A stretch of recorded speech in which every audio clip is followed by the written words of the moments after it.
Good evening to everyone, welcome to vision MPTET 2020। आज हम बात करने जा रहे हैं आपकी इंग्लिश पेडागोजी को लेकर के। इसके अंतर्गत हमने जो टॉपिक लिया है अकॉर्डिंग टू सिलेबस लिया हुआ है the role of grammar in learning a language. भाषा शिक्षण में ग्रामर की भूमिका बताना है आपको, ठीक है ना। सबसे पहले हमने डिस्कशन किया था AIIMS of grammar teaching. Second हमने डिस्कस किया था टाइप्स ऑफ ग्रामर। इसके अंतर्गत हमने टू टाइप्स आपके फॉर्मल एंड इनफॉर्मल, जिसे आप इनफॉर्मल को फंक्शनल ग्रामर भी कहते हैं, उसके बारे में डिस्कशन किया था। साथ ही साथ हमने मेथड्स ऑफ टीचिंग ग्रामर भी देखे थे। इसके अंतर्गत हमने इंडक्टिव एंड सेकेंड हमने डिडक्टिव मेथड देखा हुआ था। अब इसके जो remainings method of teaching grammar है उनके बारे में हम डिस्कशन करने जा रहे हैं। तो let us start here. Correlation method. Correlation method, क्यों हम इन मेथड्स का उपयोग कर रहे हैं, ठीक है ना। ग्रामर को सिखाने में हम किन विधियों का उपयोग कर रहे हैं, क्यों कर रहे हैं, इसके बारे में हमें डिस्कशन करना है, ठीक है ना। अगर बात की जाती है कोरिलेशन मेथड, तो क्या है ये, ठीक है ना।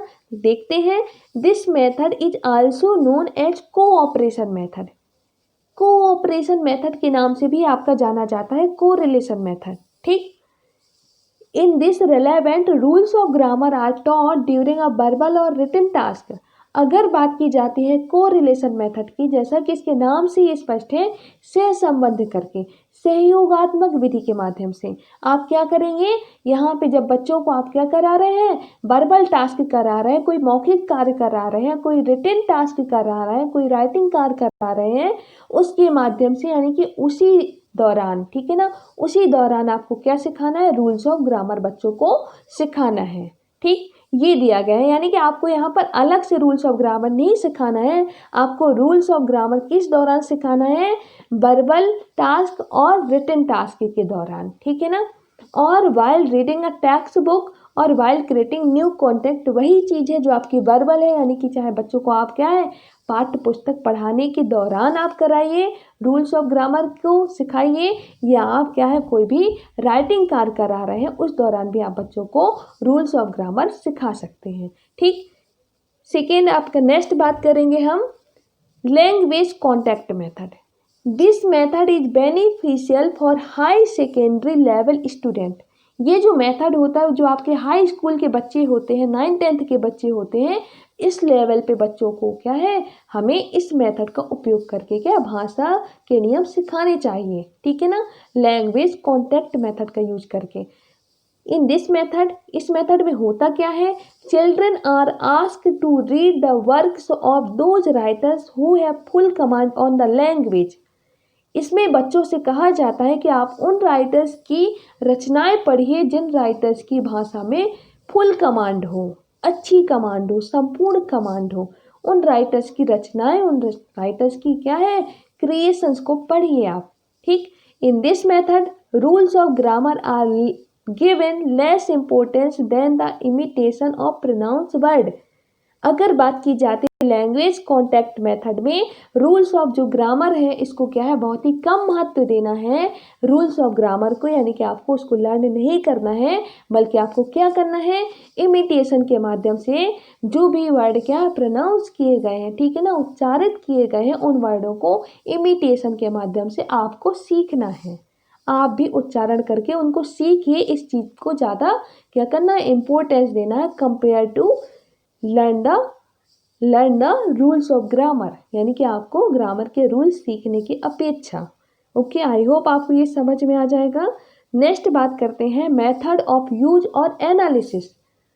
विश्लेषण विधि जो होती है आपकी, ठीक है ना, इसमें क्या होता है, in this method a teacher teach by using an example and its analysis to explain the rules of grammar.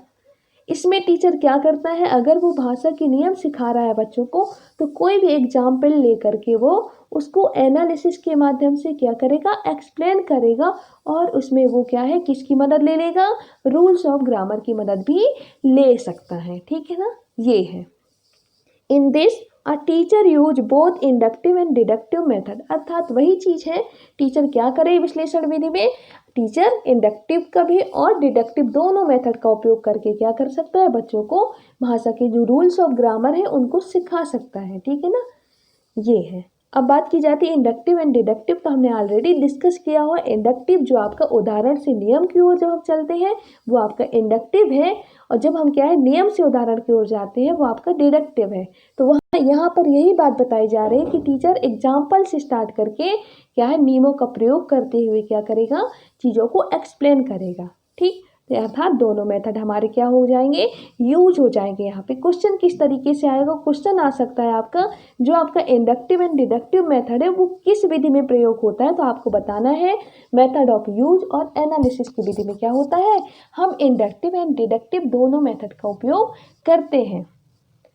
बात करते हैं नेक्स्ट मेथड हमारा communicative method. Okay, communicative method is affected by the various researches that have been undertaken in linguistic. अगर बात की जाती है आपका कम्युनिकेटिव जो मेथड है बहुत ही ज़्यादा क्या प्रभावित हुआ है उन रिसर्चर्स से, मतलब जो आपके क्या भाषा मनोविज्ञान के अंतर्गत आते हैं, उन रिसर्चर्स यानी कि भाषा मनोवैज्ञानियों ने क्या किया है, आपके कम्युनिकेटिव मेथड को बहुत ज़्यादा प्रभावित किया है। ठीक है ना। बात की जाती है आगे, socio linguistics made it clear that acquiring language does not mean learning only the structure of language but also learning how to use language appropriately according to context। जो आपका सामाजिक भाषाई परिवेश है इस बात को बिल्कुल क्लियर कर देता है कि एक्वायरिंग लैंग्वेज जो भाषा अर्जन होती है, जब हम भाषा अर्जन कर रहे होते हैं तो हम ना केवल उस समय स्ट्रक्चर को ही सीख पा रहे होते हैं बल्कि हम क्या है, हम ये भी मतलब ग्रहण कर लेते हैं कि हमें according to situation, according to जो कॉन्टेक्स्ट है, जो संदर्भ या प्रसंग है, परिस्थिति है, उसके अनुसार हमें क्या करना है, भाषा का एप्रोप्रिएट उपयोग भी करना सीख जाते हैं। किसके माध्यम से, जो आपकी क्या है कम्युनिकेटिव मेथड के माध्यम से। ठीक है ना। इस चीज़ को सोशियल लिंग्विस्टिक ने प्रॉपर क्लियर कर दिया है कि भाषा का जो अर्जन है, तो भाषा का अर्जन में सिर्फ आप एक ही चीज़ नहीं सीख रहे हैं, ये बताया जा रहा है। ठीक है ना। तो यहाँ पर आपकी दो चीज़ें हो रही, स्ट्रक्चर के साथ साथ आप एप्रोप्रिएट लैंग्वेज का यूज कैसे कर पा रहे हैं वो आप एक्वायर के माध्यम से सीख पा रहे हैं। ठीक है ना। नेक्स्ट आपकी बात की जा रही इसी में, It was natural that methods of language teaching that were affected। Even हम कह सकते हैं ये आपका क्या एक तरीके का जो है नेचुरल मेथड कहलाता है। क्यों? क्योंकि आप यहाँ पे एक्वायर कर रहे हैं लैंग्वेज को, ना कि आप लर्न कर रहे हैं। ठीक है ना। बात करेंगे हमारा नेक्स्ट है, लास्ट मेथड है डायरेक्ट मेथड। इसके नाम से ही स्पष्ट है कि direct. Okay, this approach is an alternative to the grammar translation method. जब हम क्या कर रहे हैं, ग्रामर ट्रांसलेशन मेथड, अर्थात जो हम बेस लैंग्वेज से, हमारी जो बेसिक लैंग्वेज है उससे अगर हम कोई टारगेट लैंग्वेज सीखना चाह रहे हैं तो हम डायरेक्ट मेथड को एक वैकल्पिक के रूप में, एक वैकल्पिक रूप में क्या प्रयोग कर सकते हैं।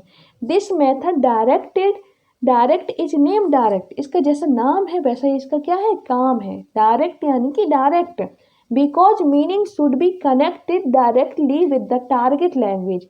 यहाँ पर आपको क्या है, सीधे क्या करना है, आपको बात करनी है आपकी टारगेट लैंग्वेज में। आपको अपनी क्या है मदर टंग में कोई बात नहीं करनी, कोई ट्रांसलेशन नहीं करना है। अगर आप जिस भाषा को सीख रहे हैं जो आपकी टारगेट लैंग्वेज है, आप डायरेक्ट उसी लैंग्वेज में बात कीजिए, विदाउट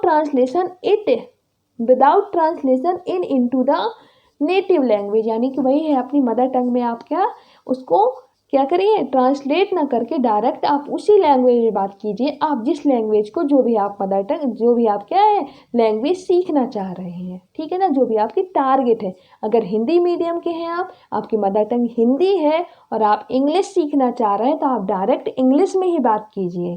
ठीक है ना। आपकी जो टारगेट लैंग्वेज है इंग्लिश, आप उसमें बात कीजिए, हिंदी में आपको ट्रांसलेट करने की ज़रूरत नहीं है। ओके, सेम ऐसे ही क्या होता है, जो इंग्लिश मीडियम का स्टूडेंट है अगर उसकी टारगेट लैंग्वेज हिंदी है तो वो इंग्लिश में बात ना करके डायरेक्ट हिंदी में बात करे। ठीक है ना, वो कहलाता है आपका डायरेक्ट मेथड। इस तरीके से आपके ये जो मेथड्स थे ये पूरे कंप्लीट हो गए हैं, ग्रामर को टीच करने के मेथड थे ये। ठीक है ना। Thank you to all.